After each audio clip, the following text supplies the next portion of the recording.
It's the Fellowship of the Geek Show, a weekly podcast about comics, the comic book industry, and other geek pop culture. Music courtesy of Manny the Martyr. And now, on with the show!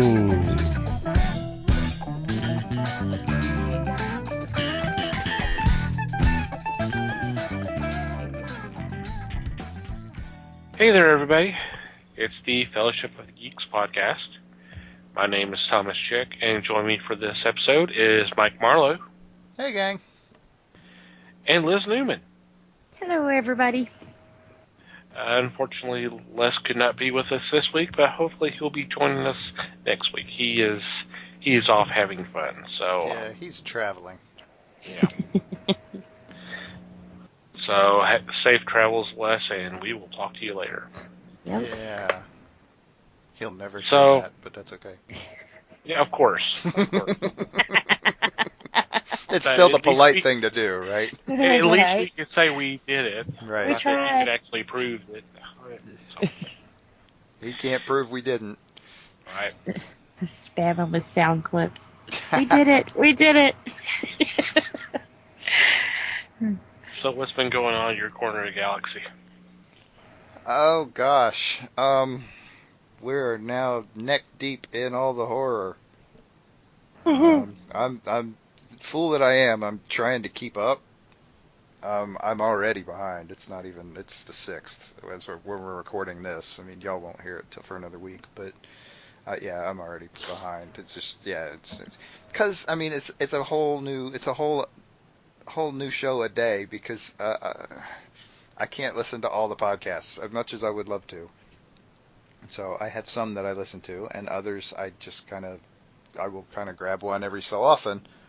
But to actually add a whole podcast every day, it's a lot of extra listening because, I mean, so far a lot of them have been like an hour and a half, 2 hours long. I'm like,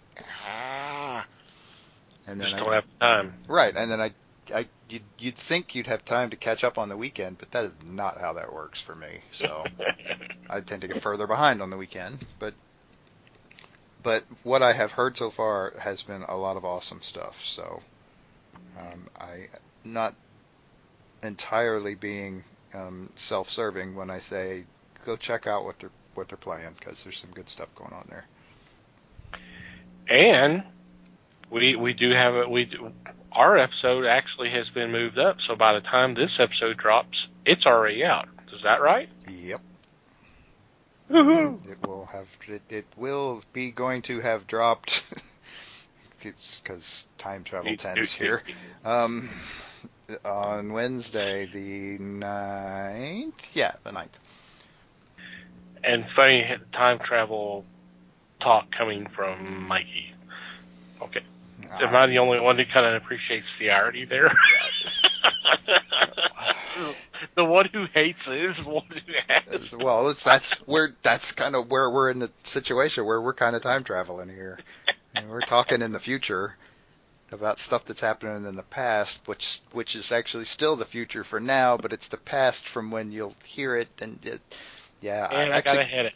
Exactly, and I kind of swiped some of that from an episode of Futurama, and so it's all good. Yeah. I had a lot of fun on that one, so I think y'all will really enjoy it. And will that be available where our normal ones are too, or Yeah. will they have to go to? No, they're linking to our feeds. Cool. So everybody's posting their own show on their own feed, and then Sam from Invasion of the Remake links the hell out of it on the All the Horror feed, or on the All the Horror Twitter account and website Cool. and Facebook group and blah blah blah everywhere you can. Yeah.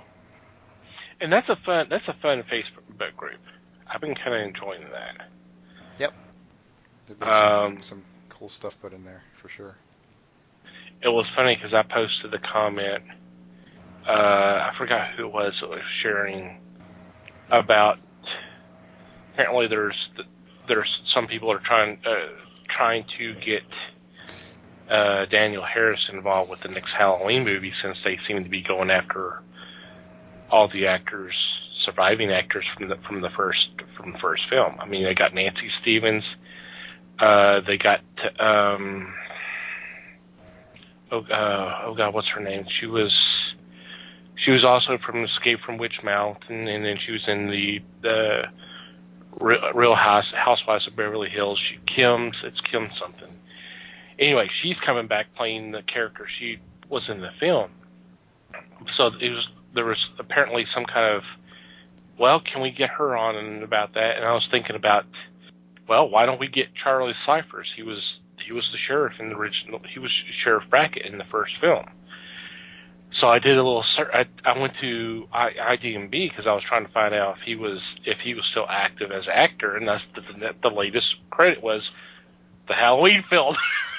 All right. He's going to be in there. Like, okay, so everybody who's still alive and the character's still alive is going to be in the next Halloween film. That's cool. Neat. And from what I had read, they actually reached out to Paul Rudd, who played the grown-up Tommy Wallace in Halloween 6, but he couldn't do it because he's already doing another project. So I'm like, that would have been cool to bring him in. Yeah. Yeah. Because that was like one of his earlier films. So, but not meant to be. But yeah, it's a great little group, and I do need to catch up on the podcast. I haven't heard first one, so I'm definitely way behind. But I've seen some of the stuff some of the synopsis, and I'm going, oh, cool. I definitely need to check. I need to download and check those out. So you out there in the audience, y'all need to check them out too. Yeah. Yeah. So Liz, what's been going on with you? Well, not a whole lot. I've kind of been in, I don't know, it seems like last week kind of went really fast. I blinked and it was Friday. Shit, I wish. It was like, wow. I think it's because I'm finally feeling better. Yay. And kind of catching up on everything I've kind of fell behind on. So, but I've been watching a lot of movies to research on here, and we've talked about how I failed as a parent before, and tonight, oh my God, Brandon had asked me, he said, Prime doesn't have any good Halloween movies. And I'm like, oh yeah, it's full of them right now. Netflix, Hulu, all of them. And he's like, no, well, apparently not the ones I should have seen already. So I'm like, okay, well, you need to be watching TV with me because I've been watching, the shows for our podcast and stuff. And of course, I call it falling down the rabbit hole. You see one, you're like, ooh, I want to see this one too. And so, I've watched a lot of the older movies, and he was like, no. Wow. Not that old. I said, well, what are the movies you're supposed to have seen? And he says, oh, The Shining, Halloween, Friday the 13th. And I'm like in the floor at this point. It's like, oh my God, how have you not seen all this? So I don't know if I just sheltered them too much. Or maybe because I liked it, they didn't, Because I've always I like a good scare. I love a good scare. It's really hard for me to watch a movie and get scared because it's like it's a movie, So, my DVD collection, Blu-rays, all of that, I'd have to say over 80% of it's horror. And it's like, how have you not seen this? Right. I said, I thought you've seen Halloween. And he's like, well, I've seen Rob Zombie's version of Halloween. It's like, oh, okay.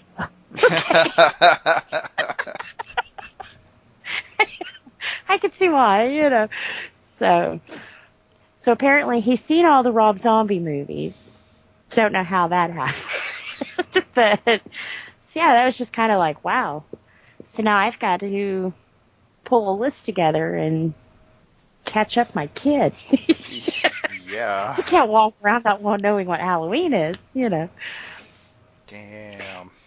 And it's weird because there were certain things that I kept my kids away from, but I was never, because like I said, for me in movies, it was like it takes a lot to scare me. My oldest son's the same way. Brandon, we had to be a little more careful. So, Some of looking them for just kids. some kids just aren't really wired that way for it, and that's fine. I mean, I No. came into it later too, so I'm not going to raise too much hell about it. Yeah.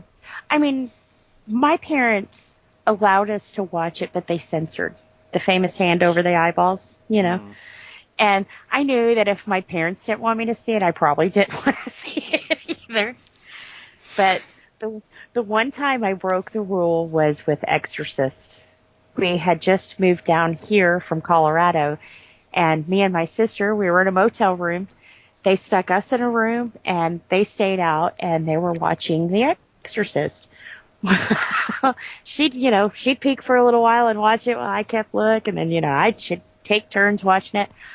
That movie scared the shit out of me. I mean, just the religious background that I grew up in, and then to see that happen, it was like, oh man, they ain't lying. They are not lying. So we were good girls from then on. But see, I don't even think he's seen that one. Aye, aye, aye. Yeah. I went to see. We went to that. What did they re-release that for? They put that out in the theaters again several years back. Yeah, I think it was celebrating the anniversary, like a 35th or 40th or something like that. It might have been the 40th or something, because I don't even remember who I went with, but yeah, we went to see that in the theaters. That was freaking awesome. Let me tell you. See, that was one of the movies. I hate to say that in church they tried to scare us kids into doing right, but a lot of it was they scared us kids into doing right. And that was one of the examples. Almost everybody died that was connected to the film. So it's kind of like, huh? They were sick already anyway. Come on. Right. But you know what I'm saying. To a younger person with a more impressionable there were a few people that passed away within a few years of that movie being made. I remember hearing about it, but it wasn't really that many people. Yeah. And they were not. I mean, maybe one of them was young and died in a car wreck or something, but that was as weird as it got. With the little girl in the TV set. I was about to say, I heard that with the Poltergeist, but not maybe it's Poltergeist I'm thinking of. That was the other one they scared us. because the actress who played the older daughter was like murdered after the film came out, and then of course the girl died. The little girl died during the filming of the third one. Yeah. They actually had to use a body double for some of the scenes because she had passed away. That I remember. Those are kind of the heebie-jeebie things, But now that I watch them older, it's kind of like, I mean, to me that kind of stuff will always be freaky. It's not really scary, but it's freaky, So. Yeah, the scene in Exorcist that freaked me out the most was when they took her to the hospital and she was getting the spinal tap. I kid you not. That was for me, that was the nastiest scene in that movie. Yeah. That was the scene in that movie that gave me the willies. It was just a normal hospital procedure. Hey, call me strange, but well, because that's real. That happens, as opposed to floating and puking pea green soup or whatever. Pea green soup, and that kind of stuff, And making suggestive remarks to priests. I remember that being very shocking too, Yeah, a little bit. Yeah. I said I need to make them a good list, but. And then I was surprised in the mail. I pre-ordered a book, and you usually do that and you forget about it and everything else, but I got it in, and it's Felicia Day's Embrace Your Weird. Mm-hmm. And it's pretty cool. I mean, it's more of a workbook than a book like her last book was. What was her last book? You're Never Weird on the Internet, almost. That one was cute because it was kind of like how she made her quirkiness work for her, and, it was cute. This one is more of sometimes our biggest competitor is ourselves. We do something and it's never good enough, I can do that better, or that's not perfect, or whatever. And this is kind of telling you, let it go. Those little things that you're seeing as not being perfect is kind of what makes you. And if we continue to erase and redo, you're no longer yourself. You're what everybody else is doing, and, So it's kind of cool. Like I said, it touches a couple of raw nerves a few times. But I think that's good, because if you read something that makes you feel, then, she did really good here. Like I said, it's a lot of learning about yourself and embrace your weird. Right, self-acceptance. Yep. But she says, whether you enjoy writing, baking, painting, podcasting, playing music, or have yet to uncover your favorite creative outlet, embrace your weird will help you unlock the power of self-expression. So, we'll see. Maybe I'll get witty and more weird. I don't know if we can afford that. It's either the $14 book or Prozac, so the book one. Hey, I hope the book works then, because not sure we need Liz on drugs. Right. No. So yeah, I'll let you guys know how it works out, but so far I like her quirkiness and her funniness. It comes through in everything she does, But it's just her. Yeah, I didn't realize she was writing self-help books now, but anyway. Yeah, Whatever. Actually, it's weird because on Amazon, this is classified as a self-help book for anxiety. Interesting. But, if you think with my anxiety, a lot of the time it's, I feel uncomfortable in a situation because maybe I'm not like everybody else there. I know I'm different. I've always marched to my own little drummer, and sometimes that's cool, but when you're in a room with PTA moms and soccer moms and, See, that's where I feel most comfortable, because screw all those people that want to be the same all the time. That's boring. Yeah, see, and I'm trying to learn the screw you. Without actually saying the words out loud. Right. That's the trick. But I always measure myself short, You want to know what the biggest lesson and the absolute hardest thing you could ever do to pull out of that is? Stop measuring. Yeah. And, it's on a deeper level than that, though. You do it without realizing. Oh, no, right. I understand that that's what makes it so hard to do. Yeah. And, you may never quite get there, but and it comes out in other ways, like, get out, get out, get out. Yeah, run! Get out of here. Yep. Understood. But yeah, like I said, I'll get there. But, I always did stand out because part of me was halfway there of not caring, my ears are pierced like 20 times. So part of me didn't care, but, when you had that one-on-one interaction, you automatically feel like people were judging you. But yeah.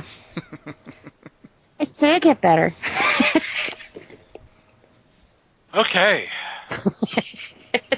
Another therapy session. Now I have to follow that instead of less. You had your chance to go before her, man. Yeah. You asked me. Mm-hmm.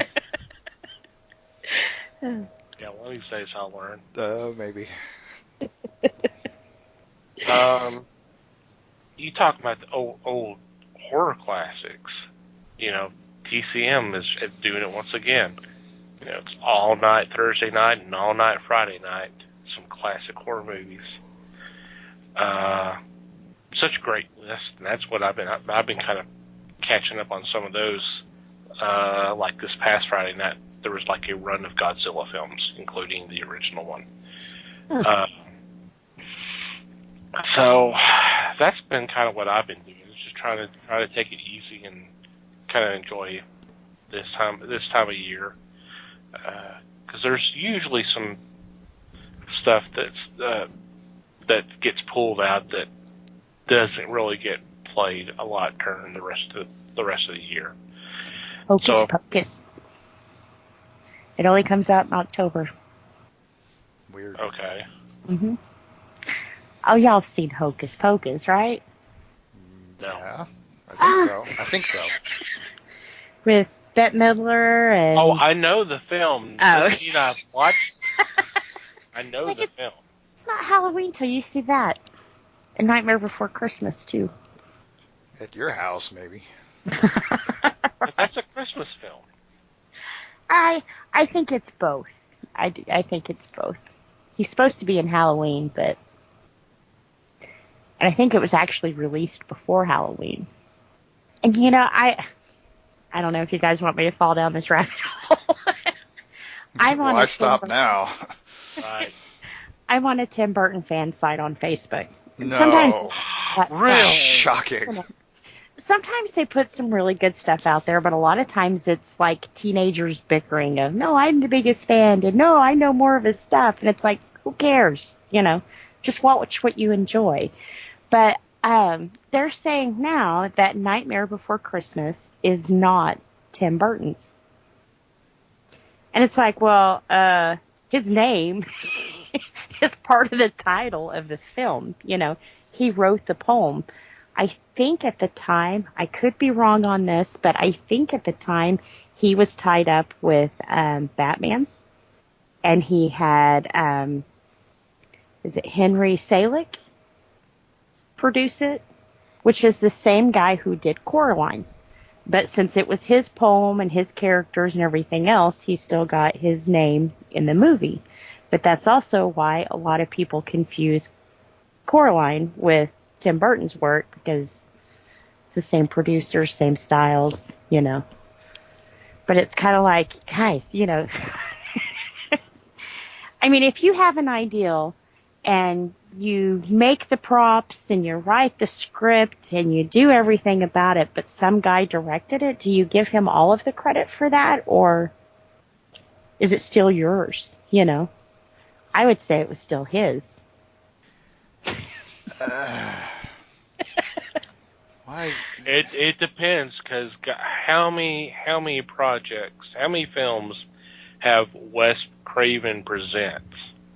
And it really has nothing to do with Wes Craven, except for the fact that I guess he's given it its blessing. He may be a producer, but that gets people in. Oh, Wes Craven's involved. Well, but it's not. He didn't write the story. He didn't direct it. He had nothing to do with it except for throwing his name out there. Yeah.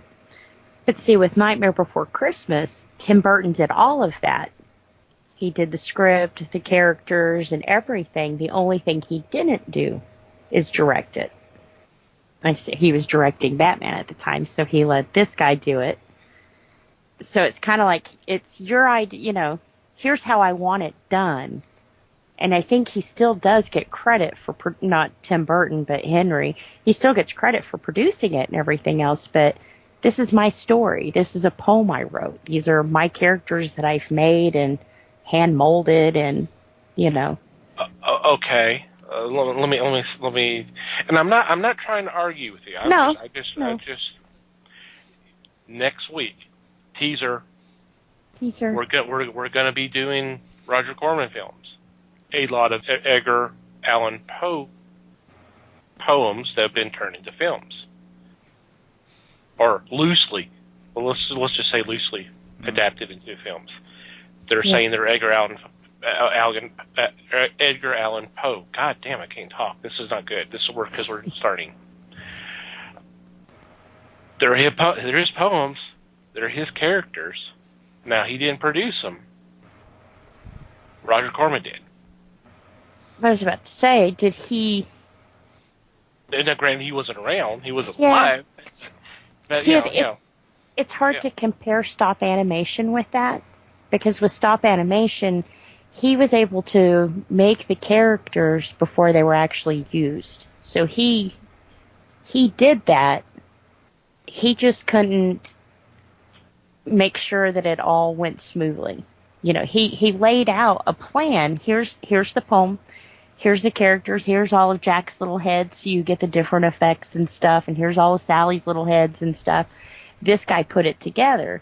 So I could see sharing, this is Tim Burton's ideals thrown out, or, come to life by Henry. But he had his hands in set designs and everything down to every last detail, but directing it. He didn't do that. You could also say the same thing with George Lucas. For Empire Strikes Back and Jedi, he was there every day. It was his story. He didn't write the screenplay. He didn't direct it. But he oversaw everything, including the editing and everything. But everybody says they're his movies. But yeah, that's true. So what's the difference? No. If that can be a Tim Burton movie, then that can be a George Lucas movie. Mm-hmm. No. I'm just pointing this stuff out. I'm not saying I'm not taking one side or the other. I'm just pointing these things out. That's all. Well, Yeah. and honestly, we're back down to this just being something that some dingbats on the internet have decided to argue about, and it's really ultimately not that important. No, You because enjoy the movie you want to enjoy, and don't worry about it. neither Henry or Tim have ever said, Henry's never mad that Tim Burton's name's on it, and he's not mad that, you know what I'm saying? It was a good working relationship. Mm-hmm. That's the way they wanted to do it, and that's the way he did it. It was done that way intentionally for whatever reasons, and everybody's cool with it. And I'm sure Henry was paid very, very well to do the movie. So. Well, let's not get crazy here, but Right, Well, maybe we don't know that.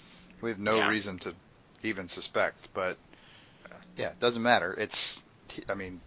Henry got his name on the credits as director. Yep. And Burton gets credit for pretty much everything else, and that's fine, and that's the way it should be, and they're both cool with it, so why would a couple of random teenagers on the internet care? Yeah. Well, because, if you know this, you're the bigger super fan, and you must love Tim Burton more. It's like, whatever, guys. You have your little fun, because I'm the only one that's ever said I want to lick his brain, okay? So have your fun.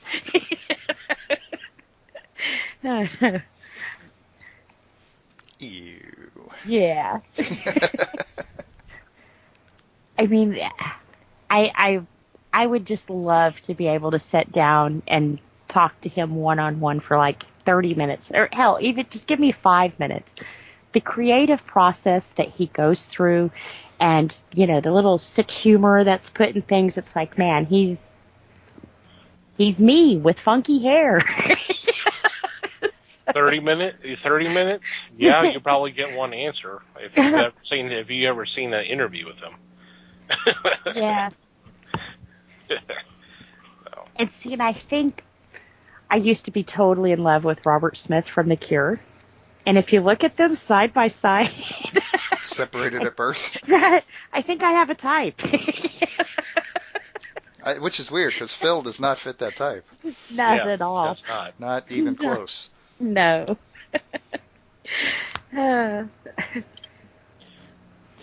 Anyway. Yeah, sorry. We were talking about something. I don't even flip and remember what it was now at this point. But yeah. I was just talking about the classic horror films that TCM. TCM, right. Yeah. And sci-fi should have some pretty good ones coming out, too. That's what I told him. I said, that's where you're probably going to see your Halloween and Friday the 13th and that kind of stuff. You have a better chance on AMC. AMC? Yeah. Cool. Because they show the same stuff every year, unfortunately. Yeah. So it's always the same over film. and Yeah, over. at least TCM changes it up. Yeah. They're pulling See, from a bigger pool, though. Halloween night, I think it's the Chiller Channel. They play all the Halloweens in order and up to midnight, That's my tradition. I stay home, watch scary movies, and pass out candy. As long as there's candy involved. Mm-hmm. And you're not just passing out. Right. Sugar rush. Yeah, we'll go with Sugar Rush. Okay. Yeah. All right. Sure, Jan. I can't believe he hasn't seen the original Halloween. He's seen Zombies version, but not the original. Yeah. Why would you even want to watch? I mean, honestly, if you have seen Carpenter's version, you wouldn't want to watch Zombies version. But why would you watch Zombies version without watching Carpenter's version? I don't get it. Well, that kind of goes back to my type again. We've always been big Rob Zombie fans, whether it was White Zombie, then his solo career. So when he got into movies and stuff, it just kind of like with me and Jared Way, you know, he left music to do this. Well, let me see what you're doing over here too, you know. So those were bought and put in the house, and you know. I will say this much for the zombie Halloween films. There were some interesting visuals, and I'm not talking about the kills. There were some very interesting scenes that were designed and all that. And they looked pretty cool. They were very interesting. Yeah. I just did not care for the films. If this is kind of what I have to do with like Gotham and stuff, if you take these Halloweens out and make them standalones and not related to Carpenter's work, I think people would like them better. But when you put them in Carpenter's universe, no, nobody will ever come close to the originals. And I went in, or at least I try to, and I try to do this with everything, especially if it's a remake. Because first of all, I've pretty much been on the record, I'm not a fan of remakes.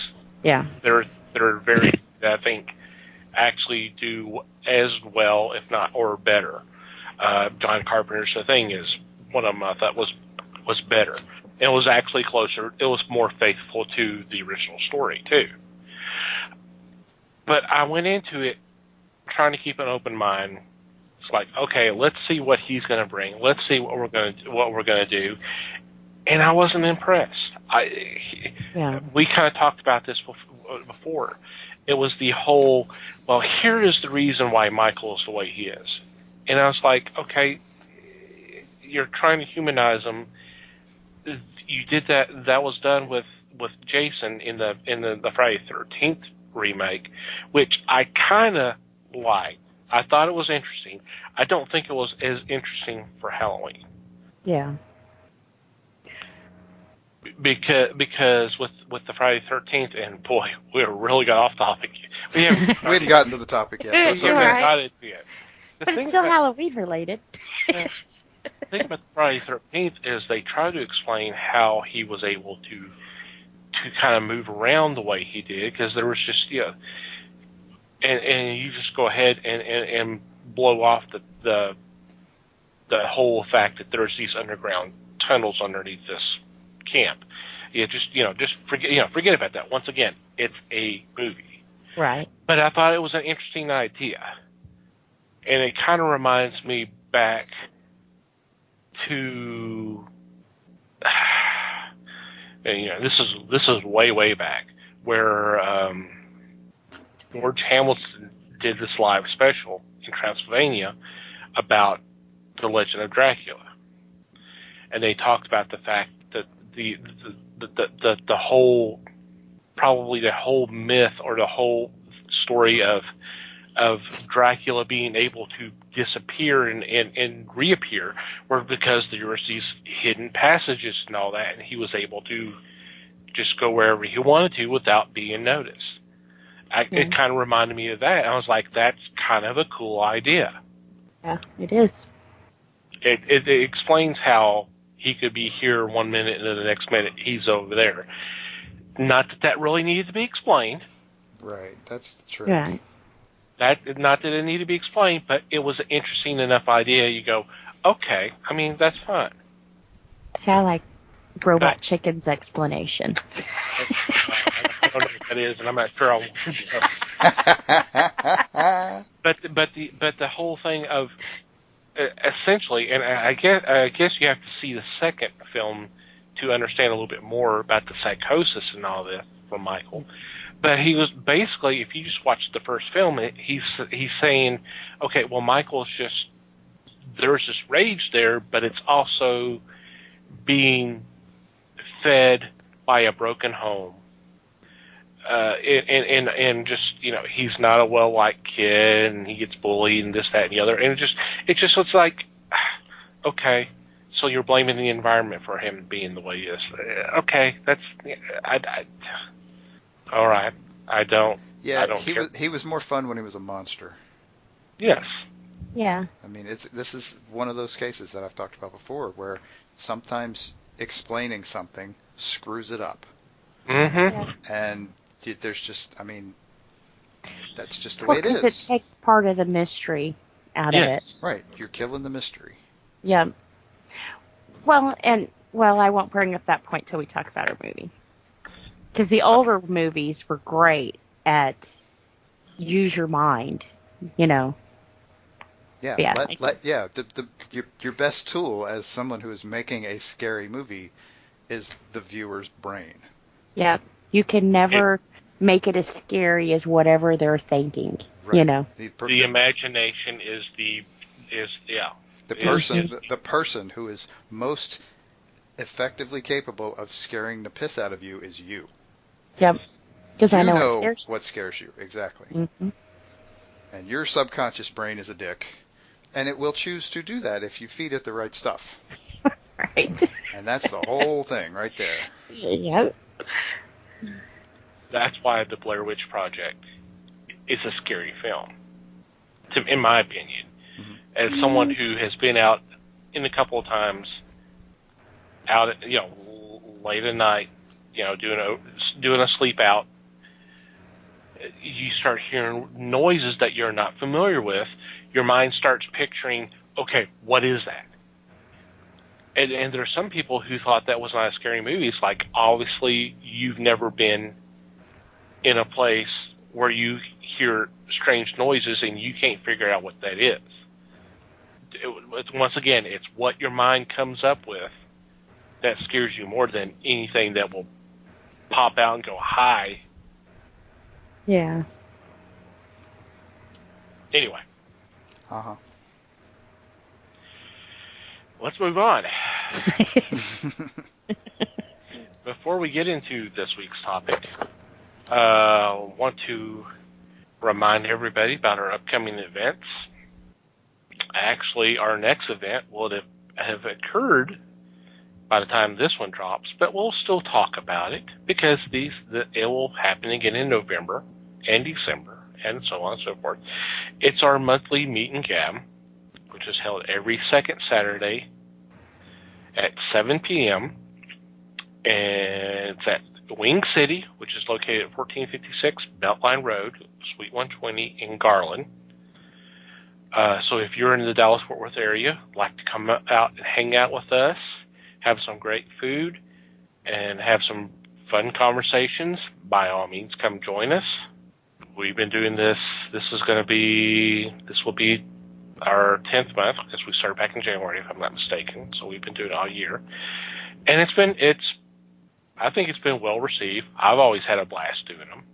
So come hang out with us if you'd like. And just also a reminder that we are taking comics for Comic Books for Kids, our charity, or not our charity, but the charity we've chosen to ally with. So if you have new or relatively new, all ages to teen rated comics, would you like to donate to this organization who gives these out to kids that are in hospitals and cancer centers? By all means, please bring them to us, and we will get them to them. And thank you very, very much for that. And of course, the other event is going to be our appearance at Red Pegasus for Halloween Comic Book Fest. We're doing a collection drive for Comic Book for Kids. So you can bring your comic books there. And Red Pegasus is located at 319 North Bishop Avenue in and that's in Dallas. And all this information is on the website, www.thefellowshipofthegeeks.net. And there also are Facebook events, so you can check those out as well. We will be at Red Pegasus from noon to 4, but they're taking comics at least through the month of October. So if you want to drop them off, just let them know. Once again, it's all ages through teen, rated comics, new or like new, because these are going to hospitals, so they need to be in pretty good shape and, relatively germ-free. And if you like to make a monetary donation to the charity, because they need the funds to ship these books out to across the United States and in Canada, we suggest that you go to comicbooksforkids.org/donate, and there's a PayPal link there that you can do that. But once again, go to our website. We'll have all the information and links to their site.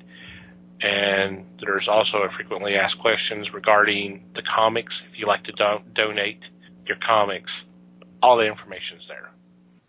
So, and Halloween Comic Fest is Saturday, October 26th. We're excited about both those events and would love to see you there if you're in the Dallas-Fort Worth area. Yep. Yeah. Yeah. Alrighty. We are continuing our Vincent Price month.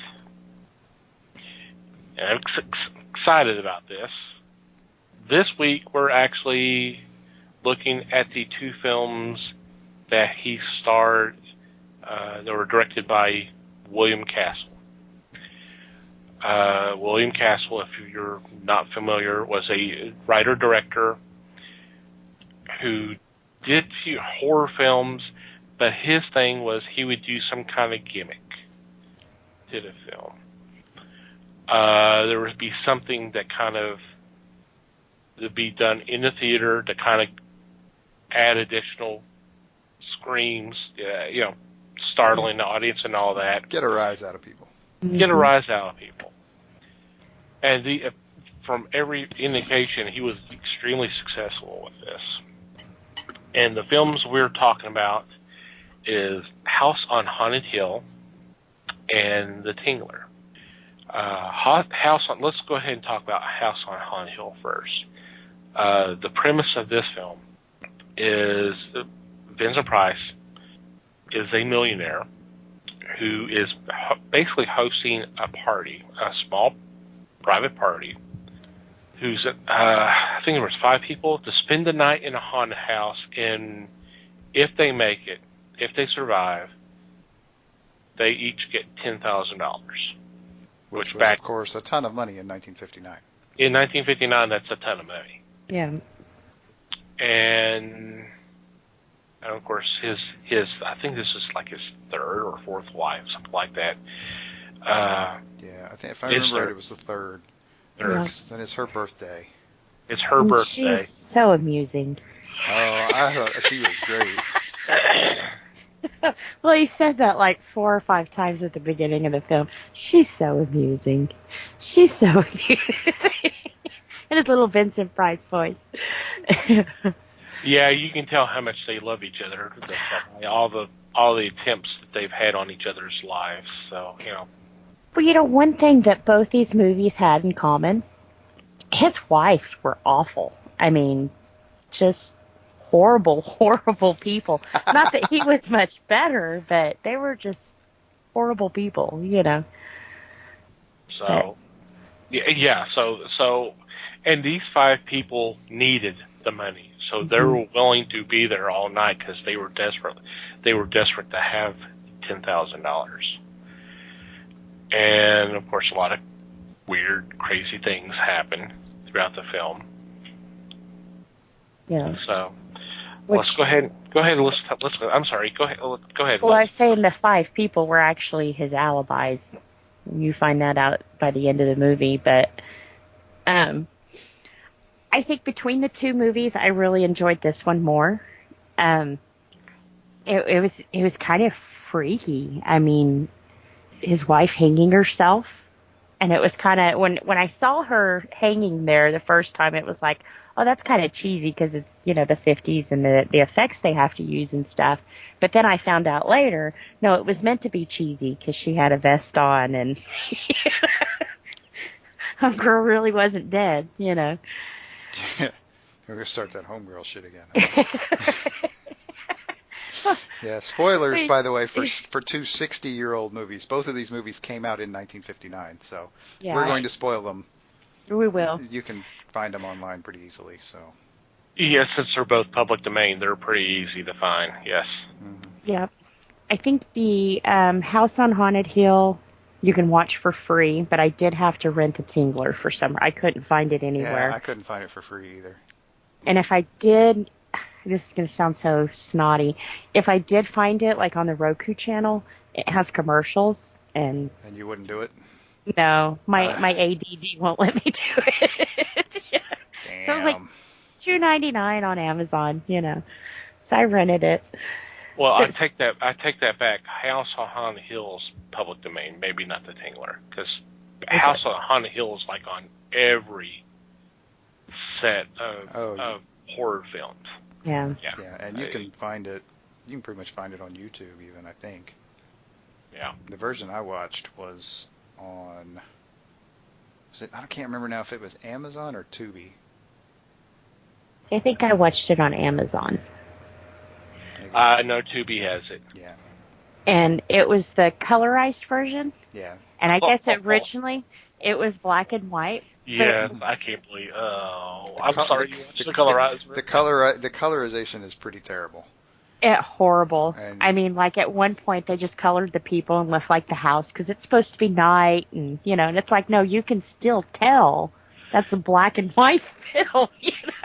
Yeah. Nothing's that dull, and Oh God, I'm sorry. You watched the colorized. Oh, I did too. Yeah. But Yeah. I knew what I was getting into, so it wasn't a Yeah. big deal. But... And a lot of that I could look over because you realize how old it is, and for me it's kind of fascinating that they can take a film and colorize it that way anyways, especially when you're talking some of these films that they made them on were very delicate and you could destroy them very easily, know. Yeah, celluloid is an extremely unstable thing. Mm-hmm. It's an extremely unstable material. So to go back and even try, hey, hats off. Now we do it on computers and it's not a big deal, Which means now you want them to do it again, well, this time. That would be great, but, Yeah. I, for one, don't see the point. I like black and white movies, so it doesn't bother me. Sometimes it really takes you into it, And like on the Tingler, or is it okay to talk about that one too, or? Yeah. Like on the Tingler, it's a black and white film, but like when he's scaring his, the wife to death, the blood is red, and the blood on the knife I think was red, so it was kind of like they really tried to sell this is blood.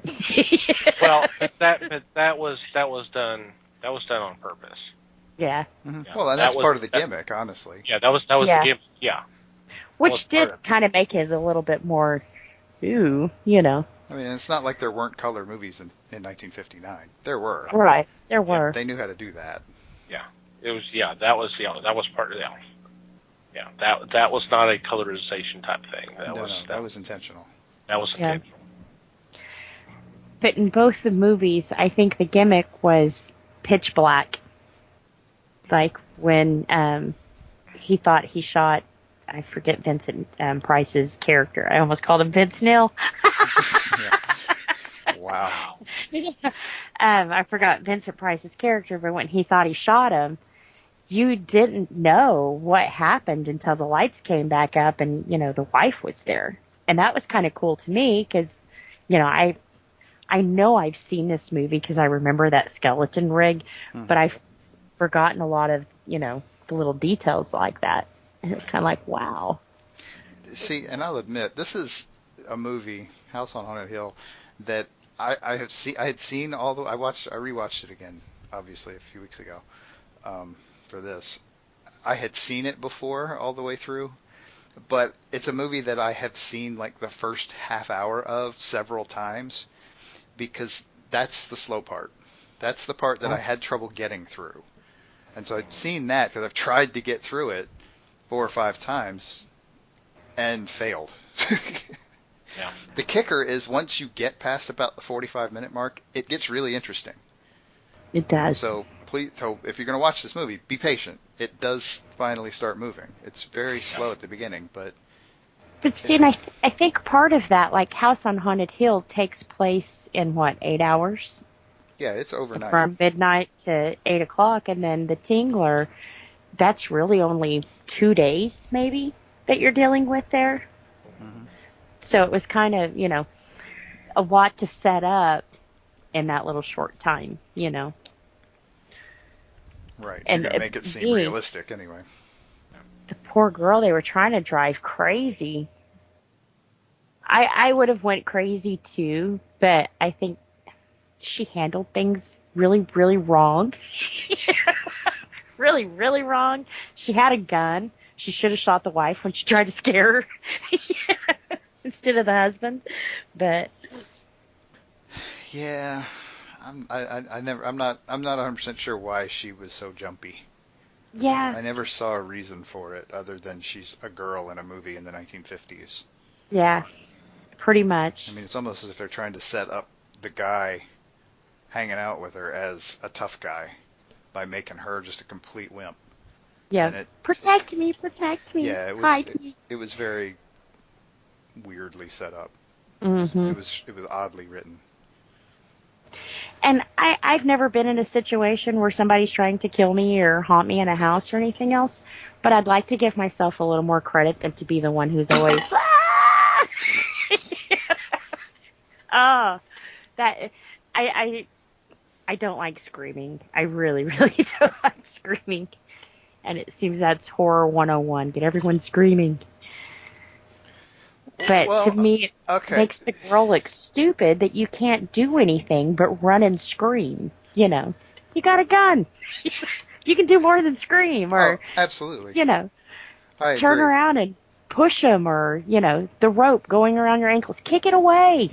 Right. Kick something. Kick the guy. Something. Kick anything. Yeah, just something. do something. Yeah. Instead of just standing there squealing. But the deal, at least one potential reason why they do that in these movies so much is the same reason you have a laugh track on sitcoms.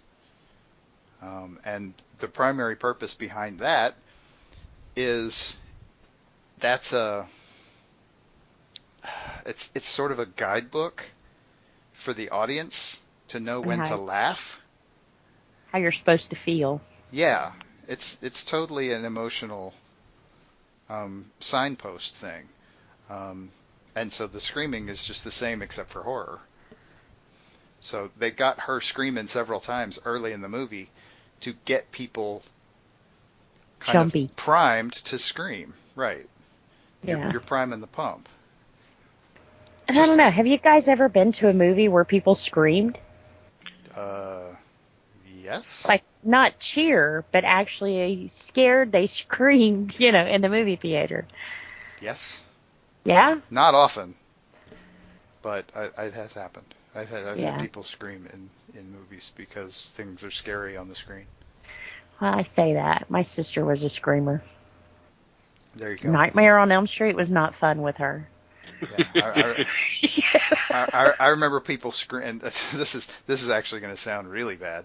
I remember people screaming when I saw Scream in the theaters. Huh. I mean, that had the title telling them what to do, but yeah. there were people who were clear. There were people in the theater who were clearly not prepared for what they were watching. It was really kind of funny. I ended up laughing most of the way through the movie because of that. But yeah. See, that's me. I would probably laugh at people screaming. Oh yeah.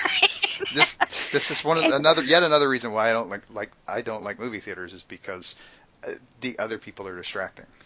Yeah. It's not just that they're assholes. They just distract me by doing stuff. Yeah. I want the quiet. And sometimes that's good.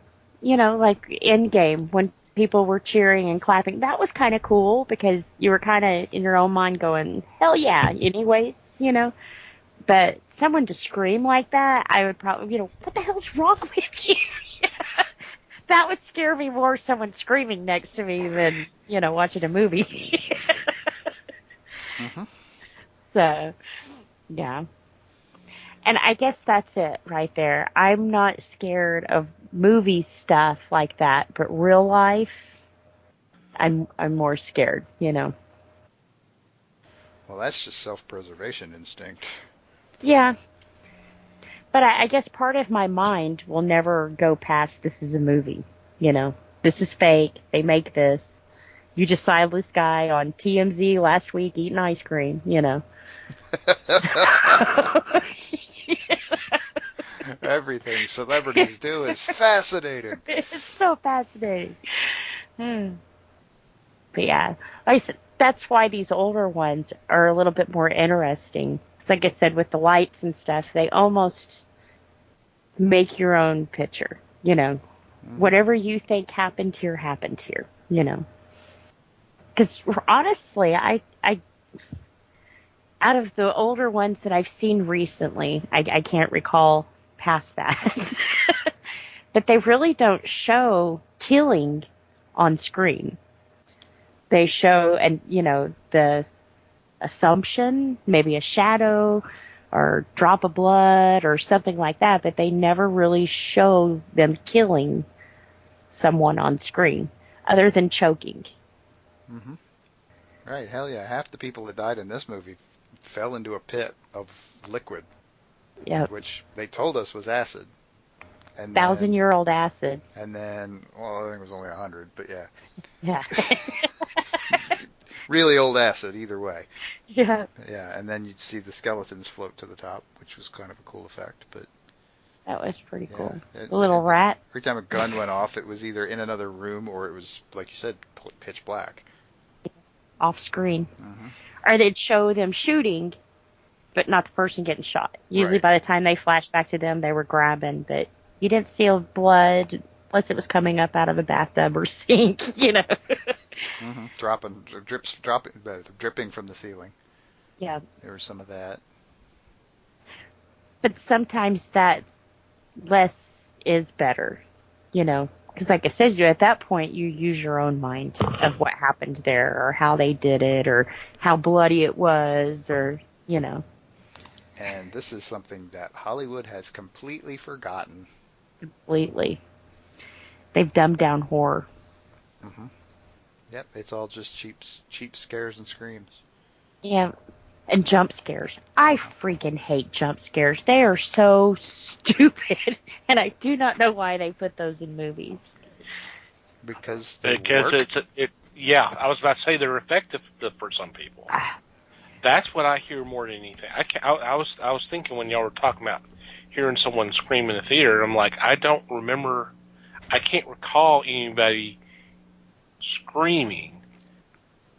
But I can definitely remember people reacting to a jump scare, or maybe not so much a scream, but just kind of a startle or a gasp or something like that.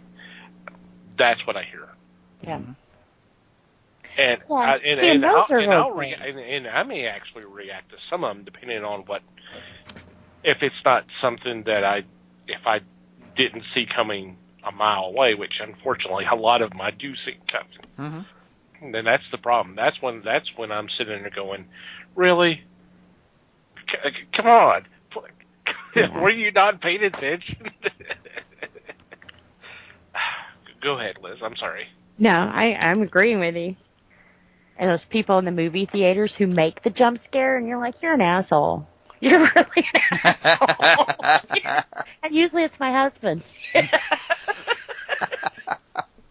Well, and that's a nice little segue there. You talk about making people in the audience jump. That was one of the things that William Castle did for this film.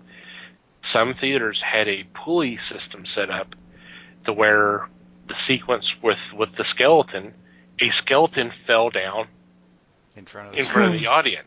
Mm-hmm. Wow. Yep. Well, see, that'd be kind of freaky. I liked that getup he had on. That was pretty inventive. Bulky, but inventive. Yeah. And I would like to point out a little piece of trivia regarding House on Haunted Hill.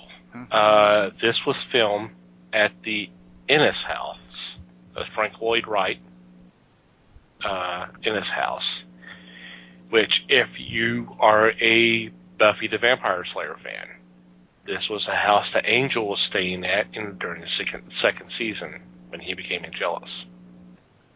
Oh wow. Yeah, it's the same location. It's been in several other movies and TV shows. It's been used a lot. That's cool. I didn't know that. I didn't either. I don't remember paying attention to the house in Buffy.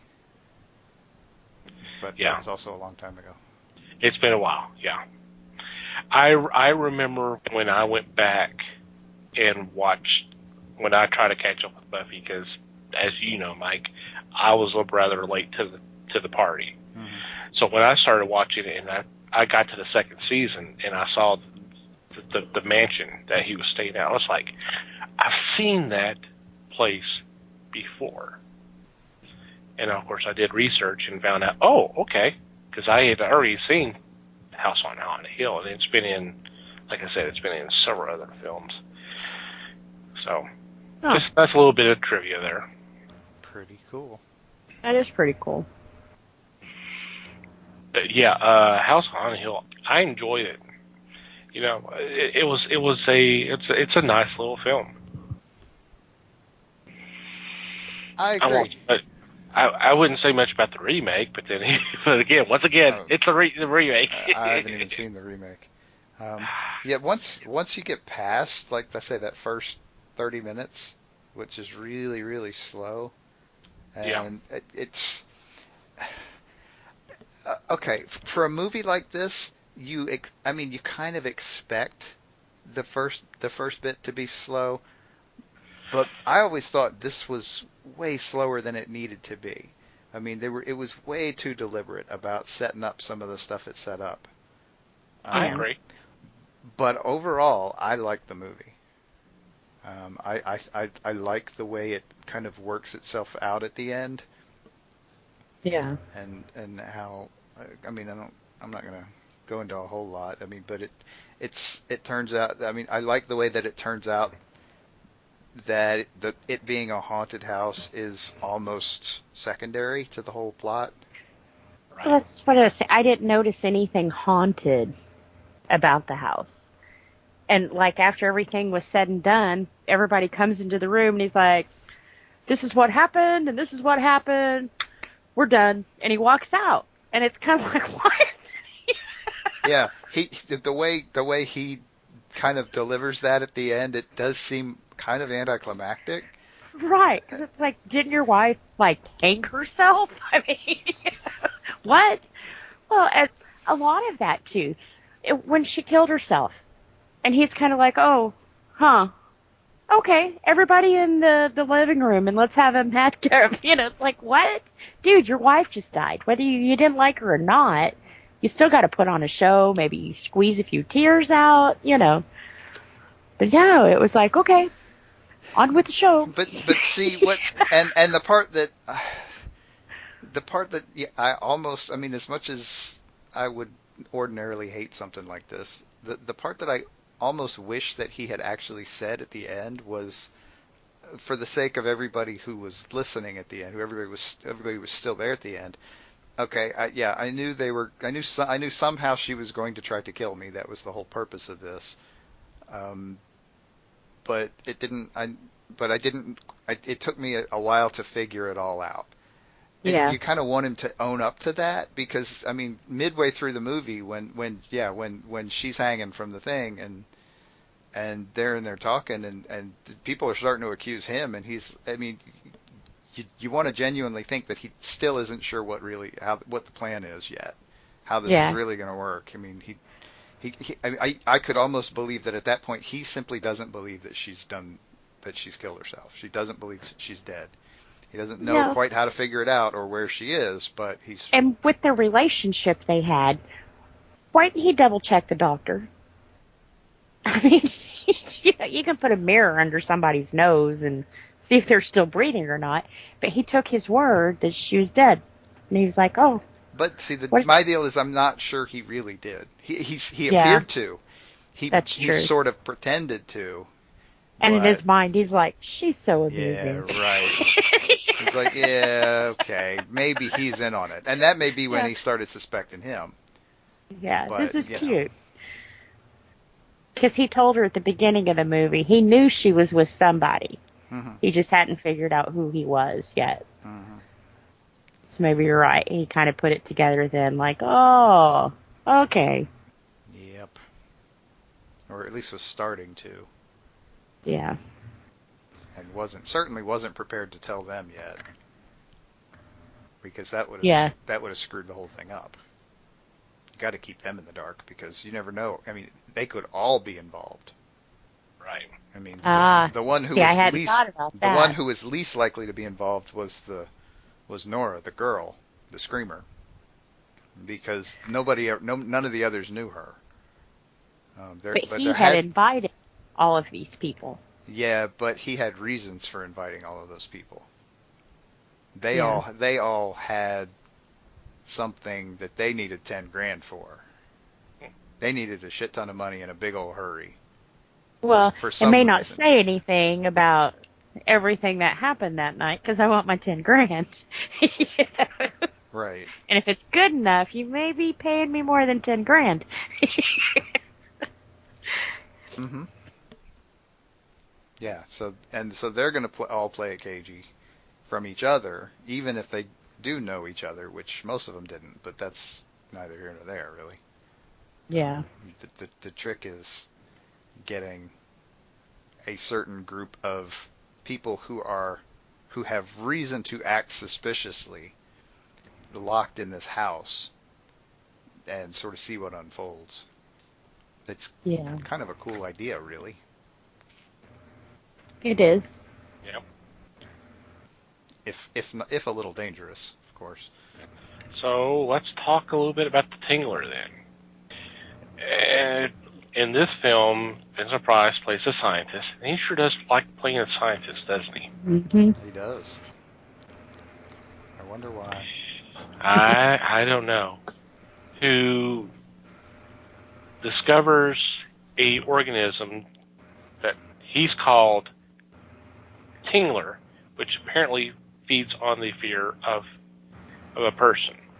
And if I'm not mistaken, it's on the Tingler actually appears on the spine. Isn't that right? So that's kind of explains the chills, the spine chills you get when You get scared. when you're scared. And he's introduced to this couple who own a movie theater. A pleasant couple, except for the fact that she is mute. She can't speak. And neurotic. And okay. That may not be part of the synopsis, but yeah. So, this one was a weird one. This was a little weird, in my opinion. This definitely got more of a weird sci-fi tinge to it. Yeah. Really weird. Right. I mean, it seems like the whole idea is that they feed on the screams. And he comes across this person who's obviously cannot scream. Right. And he tries to invoke fear from her, which I thought was kind of crappy. They invite you into their home and you break their plate. Yeah. But I think also he knew that guy was going to kill his wife. That's no reason he came back over and gave her the shot and everything else. He knew. He planted the ideal, and he wanted to see if, if he did it. So isn't that, I mean, I think if nothing else, that's an accessory. Well, and he wanted to remove the Tingler from her. Yeah. He was trying to prove his theory. The only way he could do that was to have somebody die of fright. Which he hadn't quite been able to do until he ran across her. Mm-hmm. Which isn't, I mean, another poor girl. They scared her to death. literally. Mhm. Yep. And this one, the shtick was basically buzzers and seats, right? Yep, pretty much. What happened pretty close toward the end, the Tingler got loose in the theater, and Vincent Price's character kind of screams out and says, You gotta start screaming to protect yourselves from the Tingler, because it could be coming after you. So start screaming, and you start hearing all these scream for your lives. You start hearing all these screams, and at that point, some of the seats in some of the theaters started getting start to buzz, and that obviously frightens the person who's sitting there, and of course that gets everybody else to scream, because also they're reacting to this person. Yeah. That's pretty cool. Yep. Quite a stunt to pull off. Yeah. I say you do that nowadays, you might be looking at lawsuits. Oh, you would certainly be looking at lawsuits. Yeah. Of course, the other thing was what you mentioned earlier was the bloody bathtub. Yeah. The whole film is black and white, and all of a sudden you're seeing a tub full of brightly red liquid, and then the sink also starts putting out blood too, right? If I remember correctly. Yeah, it did. Which in itself is freaky, but for her, like I said, she was kind of neurotic, so she was very germophobic and, didn't like dirt. And oh, yeah. And now here's blood. You don't know whose blood in your bathtub and in your sink, and, So that compounded to the fact that there's blood, it just kind of killed her, And he would have gotten away with it too. Actually, that's the crazy part. Had he have called the cops and taken her to the funeral parlor like he was supposed to have, he never would have, Vincent Price never would have said he was going to call in on murder or anything else like that, had he have done what he was supposed to have done, So, he deserved to sit in jail. Well, he deserved to sit in jail anyways. But, he was stupid, so he definitely deserved it even more. So I guess he was just going to leave her body there and leave? I mean, that's kind of suspicious. He had what he wanted out of it. Yeah. True. Yeah, that was kind of crazy. And I don't like bugs. So.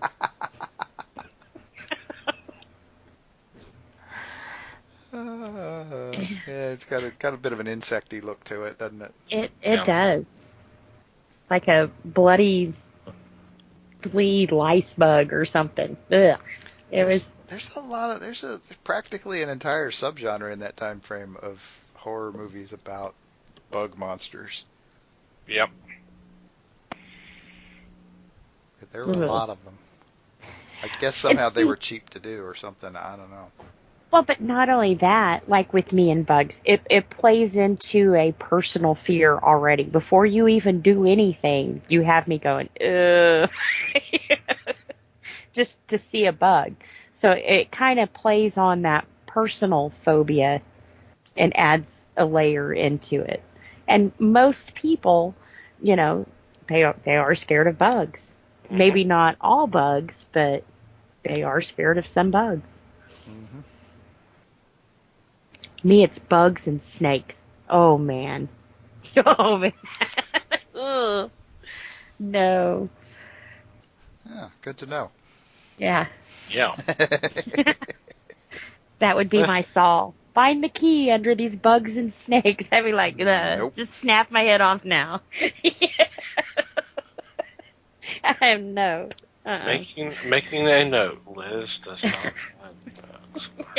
Yeah, I can just see Liz in that room and from Saw with that hacksaw trying to cut her own head off with it. Yeah. So you really love that sequence in Indiana Jones and Temple of Doom, then, didn't you? No. You had so much fun with that one. It was delightful. And one of the most horrifying things I've ever seen was Lonesome Dove. Guy going across Me like too. this creek on a horse, and he falls, and he stands up out of the water, and he's got like 100 rattlesnakes like attached everywhere, all of them, and it's like, that's how I'm gonna die. Rattlesnakes in water? Well, probably water mosquito, or Okay. water snakes, Okay. I don't get close enough to discern what it is. A tiger in Africa? Yeah, it was like, ugh. Ugh. Mike, just go with it. Just go with it. Uh-huh. It's just like Forget it. just like She's rolling. Yeah. Right. When the Germans bombed Pearl Harbor. Wait, Germans? Forget about it. He's rolling. That's from Animal House, people. Yeah, Animal House. And that's part of the reason I quit reading Ice Cream Man. It's like, no. Oh, they're not all about bugs.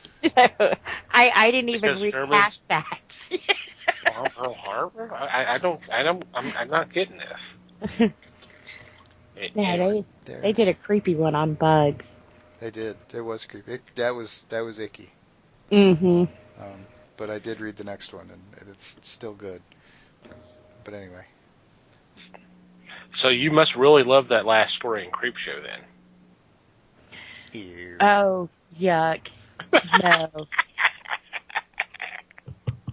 And then that book, Are You Afraid of the Dark? Is that what it was called? Or Scary Stories You Tell in the Dark? Or they had a one where a girl was laying out and a bug, I guess it was an ant, climbed up her nose and like wound up laying like eggs all in her face and stuff.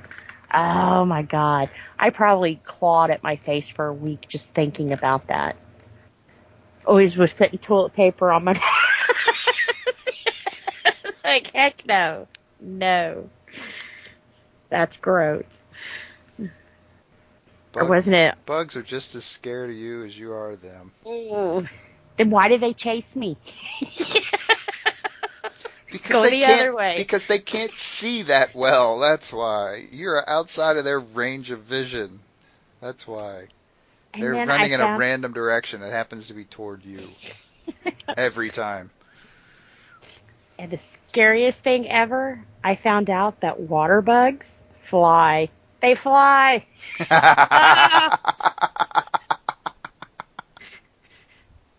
Oh my God. That's awesome. So no bugs. No bugs. But seeing the bug, I could see why, with around the spine and yeah, but no, that was that was pretty bad. Now we understand why you liked House on Haunted Hill better. Yeah. No bugs. A couple of rats here and there, but no bugs. No bugs. It was a clean haunted house. It was. It was amazingly clean at times. Yes. It was.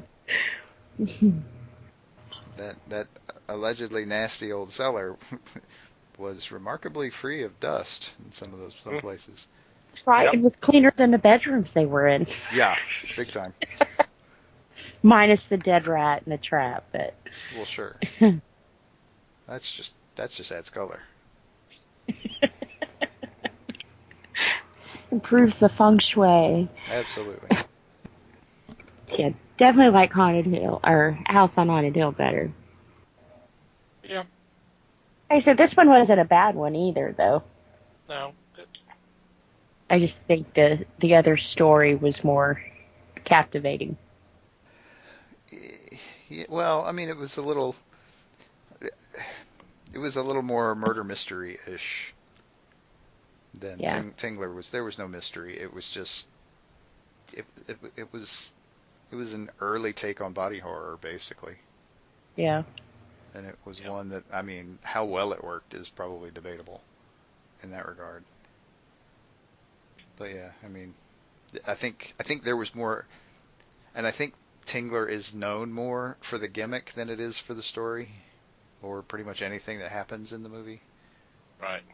I mean, that's the prime example when you're talking about William Castle and his gimmick movies. The Tingler's the one that everybody's talking about. Hmm. There were others, but that was the really blatantly obvious one. That's pretty cool. I'm not sure that many people actually watch that movie anymore. Anyway, they know about it. They've heard stories about the gimmick, but most people probably haven't seen it. Yeah. Yeah.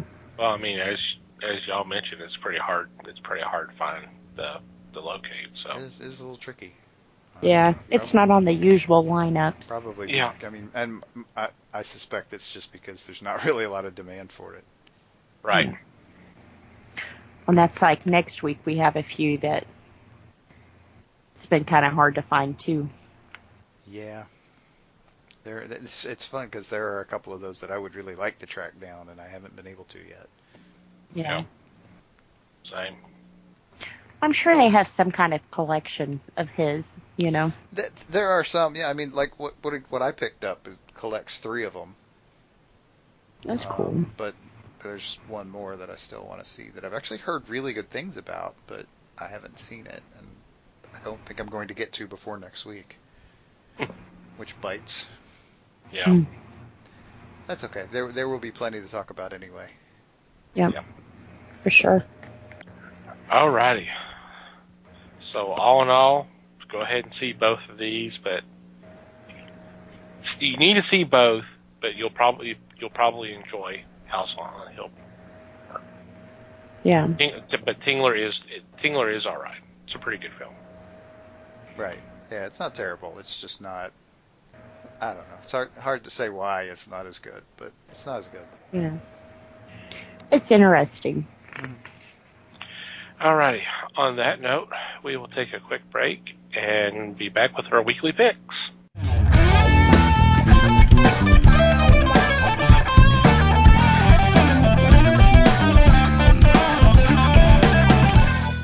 And we're back. It's time for our weekly picks, and this week Mike leads off. Oh gosh, I lead off. Okay. So my first pick this week is a Dark Horse title, and I actually think I mentioned issue 1 when it came out, but I'm bringing it up again anyway because I'm enjoying the hell out of the Orville. This is the issue number 4 comes out this week, and I'm not gonna lie. This is based on a TV show that I am still a little bit scared to even start watching, just because I'm afraid of how. I'm not even entirely sure how to describe what I'm afraid of. I think I know enough now to know that I don't have to be afraid that it sucks. If nothing else, because this comic series, like I said, I'm really enjoying it. It's a lot of fun. So at some point, I'm probably just gonna have to break down and start watching the damn show. Yeah. But so this is it is. I don't want to say that it's basically a series of one-shot issues. It's not quite that, but it's doing the episodic thing by issue fairly well. So, the first 2 were related, and then the third one was kind of separate. And I think this one it's kind of feeding from the third one, but it looks like it may be going in a different direction here. So, again, if you like that sort of, if you like the show, for sure you'll want to read this. If you like episodic science fiction, I don't want to call it a straight ripoff of Star Trek: The Next Generation, because I don't think it is. I think there's some similarities, but I don't think it's really a ripoff so much, like a lot of people originally thought it was going to be. Yeah. But if you like it, I think you might like this too. Being Seth MacFarlane, I was afraid it was going to be parody. Right. I think a lot of people were. Yeah. It's kind of funny. I'm not sure if we've talked about it before, but I remember when Orville started up and Star Trek Discovery started up. It was amazing kind of reading and hearing the responses. Depending on who you talk to, some said Discovery was true Star Trek, and why Orville was a joke. And then I heard quite the opposite. I heard that Discovery was nowhere near Star Trek, yet the Orville was. It was closer to Star Trek. So I'm going, okay, that's I don't get that, but Well, okay. And that opinions vary so wildly, I think, says something. I'm not entirely sure what it says, but it says something. I don't know either. Yeah. I have regularly heard the Orville described as the best Star Trek series on the air, and I've also heard it described as the best Star Trek series in 20 years. But, right. Huh. I have not checked it out. Then again, you and I don't really watch that much TV, no, so right. That's the other problem. Yeah, and I have not checked out this series because I have not checked out the TV show, and I probably should change my mind. Yeah. I mean, I'm kind of learning the characters as I go here, Right. like you would with a normal comic series. I mean, in the same way. So I don't think I'm losing anything really by not knowing the characters already. Yeah. I think we're learning the characters pretty well here. Okay. That's cool. All right. Sounds good. Okay. I am next, and I am sticking with Dark Horse Comics. And my first pick is Mask. I pledge allegiance to the Mask, which is a number 1 of a 4-issue miniseries. And it blows my mind that we have not had the Mask book in forever. And this series apparently acknowledges that because it talks about several years ago a person with this strange mask having these strange abilities going around killing people. And here we are sometime later, all of a sudden it is starting up again. And this is actually being written by Patrick Reynolds, who is the showrunner of AMC's *Halt and Catch Fire*. So I'm kind of intrigued. I'm kind of interested in seeing where this is going to go. And I enjoyed the Mask comics, and I enjoyed the movie too. But the movie was a little bit off from the books, which is just fine. We've talked about that kind of stuff before. It was a nice different take. And I'd like to see where they're going to go with this, because it just blows my mind that it's been so long since there's been a Mask comic. So cool. Yeah, I guess it's good that they've got something going again. Yeah. That's pretty cool. Alrighty, Liz, you are next. All right. Well, I'm breaking away from the horses, and I'm going with an Image comic. This one is a new series called The Marked, and it looks like their first issue is going to be double-sized. And I guess it's a regular world, but they are using their tattoos for personal magic, which at first it was all just for personal gain, which is actually kind of cool if you think about it. You know, you get something tattooed on you, and you've got the powers of whatever was tattooed on you.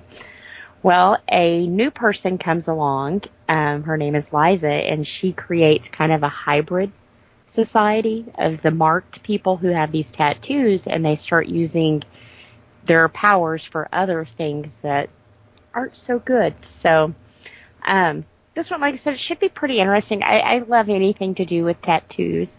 So all right, shock. But it kind of made me wonder if if mine had special powers. It'd be cuteness overload, but Oh, God. Well, yeah, 90% of my tattoos are angels. So I have nothing to worry about. But yeah, so this one should be pretty cool. I'm excited to see what they do with this one, and hopefully it's not cheesy, because I could see how this could get cheesy real quick, you know. Yeah, well, we'll give them the benefit of the doubt. Yeah, like I said, definitely, they've got my attention so far. Yep, sounds cool. Yeah, definitely. Okay, Mike, you're up again. Okie dokie. My second pick is from Action Lab Comics. And I am picking Adventure Finders, The Edge of Empire #3. This book, the reason I'm kind of blasting this one out here at this point, this book surprised me quite a bit. I am not entirely sure what I was expecting when I saw the first issue. It looked like generic high fantasy, but it has impressed me at this point by being not nearly as generic as I was afraid it was going to be, and two, the first two issues have done an interesting thing with the story in that they are. I mean, the first thing that happens in the first issue, and I mean, this is issue 3, so that's coming out this week. So hopefully I'm not spoiling too much. The quote unquote good guys, and there's one main character, but the group that she's with get attacked like by an army, and honestly, we're going into issue 3, and that battle's still going on. So this is all very like time compressed. It's all happening now still, and that they've managed. And when it transitioned from the first issue to the second, it just picked right up, and the action was still just full on action, and it really has worked well so far, and I am really enjoying the hell out of this. Cool. That sounds cool. Okay, I'm up again, and for my second pick, I'm going with a graphic novel from A Wave Blue World, and this is called Deadbeats Musical Horror Anthology. I mean, come on, it's Halloween time. Oh yeah. So we are dealing with a bunch of horror stories that are revolve around cursed record albums, sheet music, instruments. They're all located at this one store called Deadbeats. And I'm like, okay, that's kind of cool. We hadn't really done one regarding a musical shop before. So that could be kind of interesting. And I'm kind of a sucker for anthologies, and I want to get scared. So this could be kind of fun. Could be kind of a fun book. Mm-hmm. Yep, it does sound pretty cool. I like anthologies too. And the stuff that I've seen from A Wave Blue World has been really good so far. Yep. They've been pretty impressive. Yep. Alrighty, Liz. All right. My second pick is from Aftershock Comics. It's a graphic novel. I couldn't think of the name. It's a graphic novel. This one's by Marguerite Bennett, and it's called Horde. Kind of an interesting story. To me, this story had two stories going on behind it. A girl loses her father, and she tries to reconnect with her mother. And by reconnecting with her mother, she finds out that basically her mom's a hoarder. I mean, the more and more she tries to reconnect with her, she sees all of this attention that she should have gotten as a child that she's giving to like all of this crap, you know. So she tries to purge the house, and the house decides it wants to wage war on her. You know, you're not going to purge me, I'm going to purge you. So they kind of, they have to fight their way out of this house now of all this stuff that her mom has. To me, the second story was kind of, I guess, how we basically let materialistic things control our lives sometimes, and how sometimes you just got to let go and purge, which is, like this story. It's a lot easier said than done. Do you relate to this one, Liz? Was that what you're saying? No, see, I've been in, I will say that with my collection, sometimes I get out, but as far as my personal stuff, I kind of went by that lady, I forget what her name is, but if it doesn't bring me joy, get rid of it. If I haven't worn it in a year, get rid of it. So I'm pretty good on that, just partly because my house is tiny. If I had a big house, I'd be in trouble. But Marguerite Bennett, she always tells a really, really good story. So, and this is the complete. So pick it up and throw some stuff away. You'll be glad you did. Yep. Yep, sounds cool to me. Mm-hmm. Yeah. Alrighty, Mikey.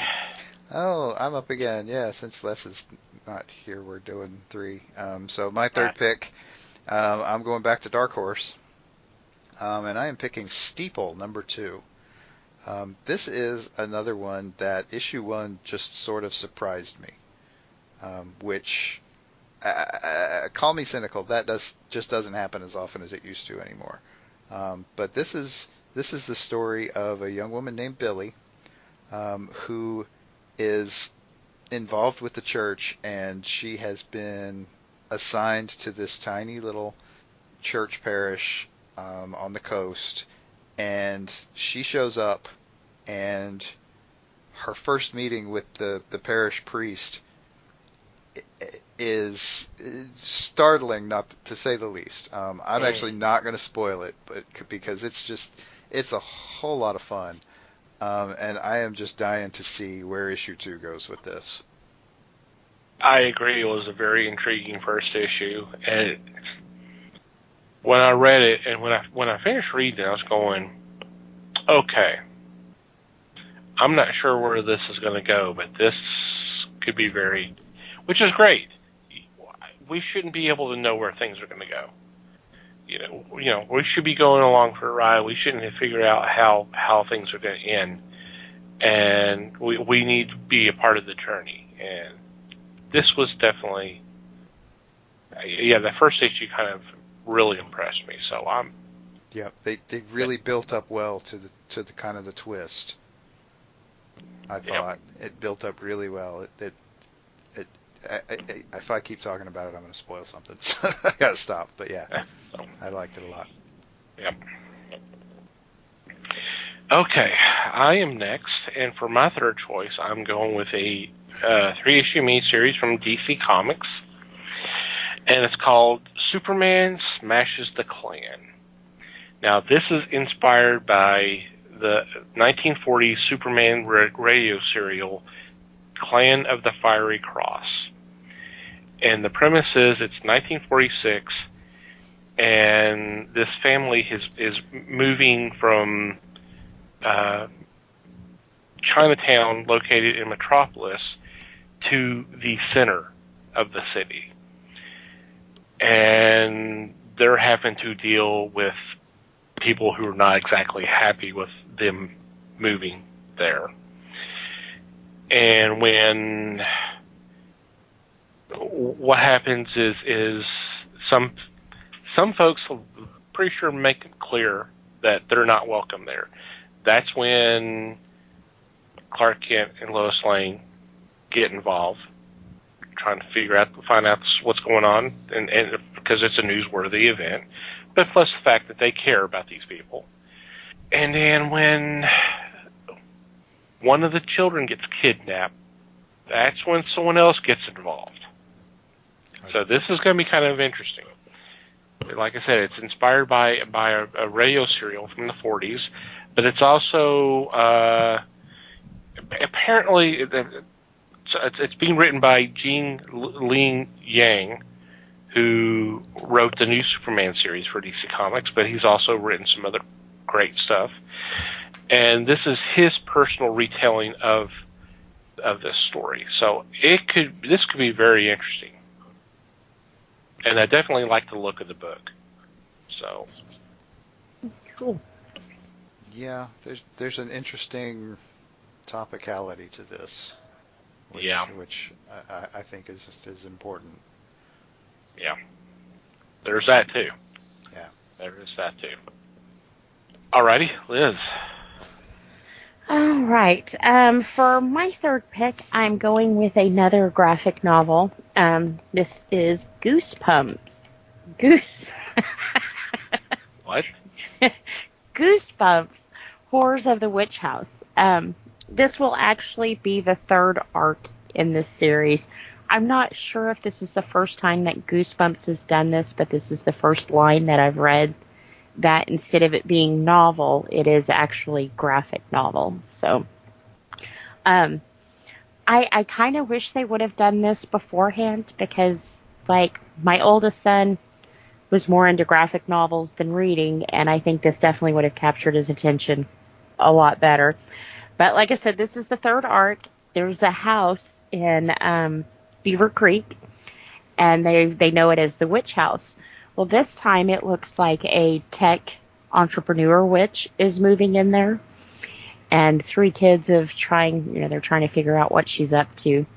Since they've made a point to say that she's a tech witch, I'm seeing probably getting kids with apps like Facebook and that kind of stuff hooked. And like I said, totally guess, but like I said, I'm excited to read this one. So pick this one up. Sounds like a cool little thing to pick up for Halloween. Mm-hmm, Yep. for sure. Alrighty. Any special shout-outs or mentions this week? Other than check out the hashtag all the horror stuff. I'm Yep. good. Yeah, definitely. Definitely check that out. Okay. Obviously, shout out Les. We miss you. Hopefully we'll have you back next week. Yep. Yeah. All right, we'll move on to our regular shout-outs. Obviously, we want to thank Pop Culture Culture, podcast network, for allowing us to be part of a great group of shows. Definitely check them out. We'll have a link in our show notes. And we obviously want you to check out the fine work of our other podcast brethren, known as Potter and Family, on Twitter. The easiest way to do that is to do a search hashtag Potter and Family and just scroll through, and whatever catches your attention, just click on that link, download that episode, and have a blast. Thank you guys for your support. I also want to thank Manny the Martyr for supplying the music to our podcast. We'll have a link to their music. Definitely encourage you to check that out. And finally, you, your listener, we do appreciate you downloading and listening to today's episode. We do appreciate your support. We would love to hear from you. Any kind of feedback you'd love to give us to us. Questions, comments, complaints, observations, suggestions, whatever. We'd love to hear from you. And there are several ways you can do that. Our email address is email@thefellowshipofthegeeks.net. Or you can go to the About Us tab on our website, and there's a contact form that you can fill out if you are so inclined. I already mentioned our Facebook page. Feel free to follow us there, and you can contact us. And we're obviously on Twitter. By all means, follow us there if you'd like to. And if you'd like to follow our individual accounts, by all means. Mike can be found at Mikey Geek. Liz can be found at LN_Geek. And I can be found at TomTCGeek. And wherever you download our podcast, it would be greatly appreciated if you would rate and review our show. Thank you very, very much. Any final thoughts before we say goodbye? Thanks, everybody. Thank you, everyone. Oh, Les can't say anything. I'm sorry. Thank you for listening, everybody. We do appreciate your support as always. And until next time, geek on, my friends.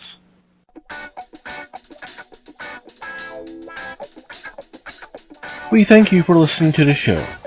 Comments, suggestions, and questions can be sent to email@thefellowshipofthegeeks.net. You can follow us on Facebook at The Fellowship of the Geeks and on Twitter at Fellowship Geeks. Until next time,